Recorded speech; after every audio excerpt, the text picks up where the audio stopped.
वहीं राजा रघुवंशी हत्याकांड से बड़ी खबर आपको बता दें, सोनम पर राजा के परिवार ने बड़ा खुलासा किया है। राजा रघुवंशी के बड़े भाई विपिन ने कहा है कि सोनम और राज ड्रग्स लेते थे।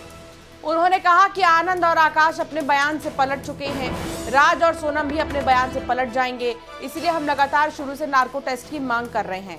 नार्को टेस्ट होगा तो आरोपी अपने बयान से नहीं पलट पाएंगे। हालांकि राजा रघुवंशी के जो भाई हैं विपिन रघुवंशी, उन्होंने ये कहा है कि दोनों ही ड्रग्स लेते थे। अभी ऐसी कई बातों का खुलासा होना बाकी है।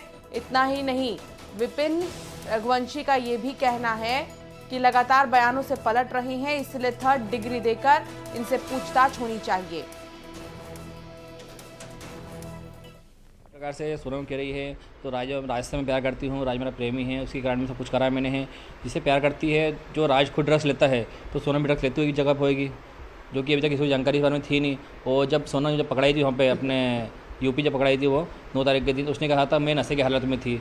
तो राज के साथ में जब राज छोड़ने गया होगा या कोई को छोड़ने गया होगा, उस टाइम नशे की हालत में इसलिए होगी वो कि इन लोगों ने पहले से ड्रग्स लिया होगा, इसलिए नशे की हालत में थी वो। ये सब चीज़ें जो है इसलिए नार्को चलान बोल रहा हूँ आपको मैं कराने के लिए मैं, क्योंकि जिस प्रकार से ये लोग अपने 12 बयान चेंज कर रहे हैं तो उसमें कहीं ना कहीं ये इनके पीछे कुछ बड़ा हाथ किसी का है, जो कि अभी तक सामने आ नहीं पा रहा इसमें है।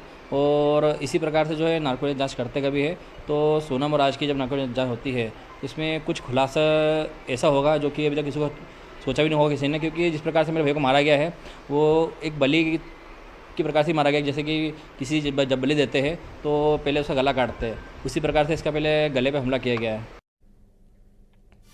बैतूल में 2 परिवारों के बीच खूनी संघर्ष का मामला सामने आया है। खेत के मालिकाना हक को लेकर मारपीट हुई। दोनों पक्षों के 10 से ज्यादा लोग घायल हो गए इस मारपीट में, और वहीं एक युवक को हाथ में तलवार भी लगी है। एक बुजुर्ग का सिर फोड़ दिया गया। तो वहीं जमीन का काफी साल पहले मौखिक सौदा हुआ था और इसी को लेकर विवाद हुआ, इसी के चलते मारपीट की गई। रजिस्ट्री नहीं होने से खेत बेचने वाले पक्ष मुकर गए और फिर दोबारा कब्जा लेने पहुंचे। तब दोनों पक्षों के बीच मारपीट हुई और मारपीट में कई लोग घायल हो गए हैं। एक युवक के हाथ में तलवार लगा है, एक बुजुर्ग का सर फोड़ दिया गया है। दोनों पक्षों के बीच जमकर लात और घूंसे चले हैं। अब दोनों पक्षों पर कार्रवाई होगी। जमीनी विवाद को लेकर ये मारपीट हुई।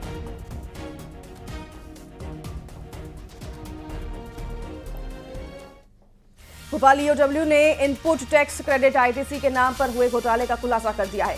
इकोनॉमिक ऑफेंस विंग ने 34 करोड़ के जीएसटी घोटाले के मास्टरमाइंड को रांची से गिरफ्तार किया है।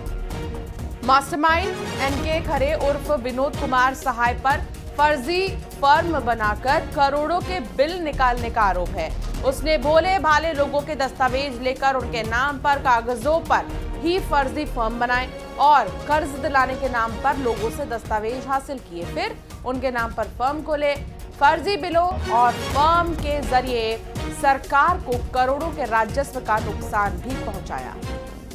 तो मैं आपको बता दें कि जबलपुर, भोपाल, इंदौर में सुनियोजित तरीके से बड़े पैमाने पर जीएसटी धोखाधड़ी भी की गई। वहीं ईओडब्ल्यू को मिले 34 करोड़ के फर्जीवाड़े के प्रमाण भी मिल गए हैं। मुख्य आरोपी को जबलपुर हाईकोर्ट में पेश कर 2 जुलाई तक रिमांड पर भी लिया गया है।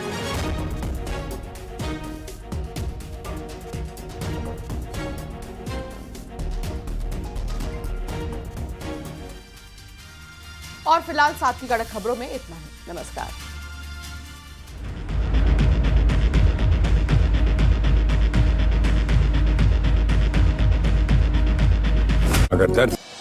विदिशा में दलित परिवार पर दबंगों का हमला, खेत में फसल को। ये है न्यूज़ 18 नेटवर्क। आप देख रहे हैं न्यूज़ 18 मध्य प्रदेश छत्तीसगढ़। हमारी पहुंच, आपकी ताकत।